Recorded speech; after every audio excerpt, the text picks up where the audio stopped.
உண்மையாலுமே குட்டிச்சாத்தான் இருக்கான். குட்டிச்சாத்தான்னு சொன்னாலே நம்ம ஊரில் பேயின்னு நினச்சிக்கிறாங்க. ஆனால் அது உண்மை கிடையாது. நாம் பேயின்னு நினச்சி பயப்படுற குட்டிச்சாத்தானை கேரளாவில் காவல் தெய்வமாக வணங்குறாங்க. குட்டிச்சாத்தானை நல்லதுக்கும் வணங்குறாங்க, கெட்டது செய்கிறதுக்கும் வணங்குறாங்க. நாம் பார்க்குற இந்த கோவிலில் 390 குட்டிச்சாத்தான்மார்கள் இருக்காங்களாம்.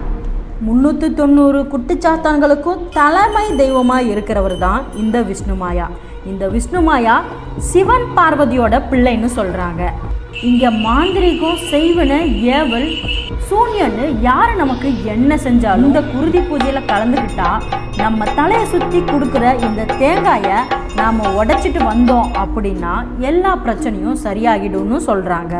இங்கே நடக்கிற சில பூஜையெல்லாம் பார்க்கும்போது எனக்கே கொஞ்சம் மிரட்சியாக தான் இருந்துச்சு. இங்கே செவ்வாய், வெள்ளி, ஞாயிறில் விஷ்ணுமாயா அருள்வாக்கு சொல்கிறாங்க. இங்கே வர்றவங்க தன்னோட பிரச்சனையை ஒரு சீட்டில் எழுதி விஷ்ணுமாயாவோட பாதத்தில் வைக்கிறாங்க. அதுக்குண்டான தீர்வை வாக்கு மூலமா ஒரு சில பரிகாரங்களாக சொல்கிறாங்க.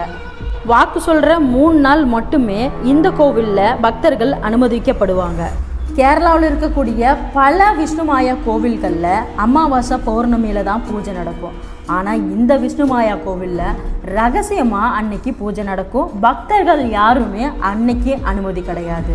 600 வருஷம் பழமையான இந்த கோவிலில் தான் கேரளாவை சுற்றி யார் விஷ்ணுமாயா கோவில் வச்சாலும் அதற்கான சிலைகளும் மூல மந்திரமும் இந்த கோவிலில் தான் கொடுப்பாங்களாம். கேரளாவில் வசியமை பல ஊரில் பல கோவிலில் கொடுத்தாலும் முதலாக இந்த வசியமை கொடுக்குற பழக்கம் இந்த கோவிலில் தான் ஆரம்பிச்சிருக்கு. தமிழ்நாட்டில் மட்டும் இல்லை, தெலுங்கு, கன்னடா, ஹிந்தி பேசுகிறவங்க கூட இங்கே வந்து தன்னோட தொழில் நல்லபடியாக இருக்கணும் அப்படின்னு சொல்லிட்டு வசியமை வாங்கிட்டு போகிறாங்க. பெரிய பெரிய அரசியல்வாதிகளாக கூட இங்கே என்னால் பார்க்க முடிஞ்சது.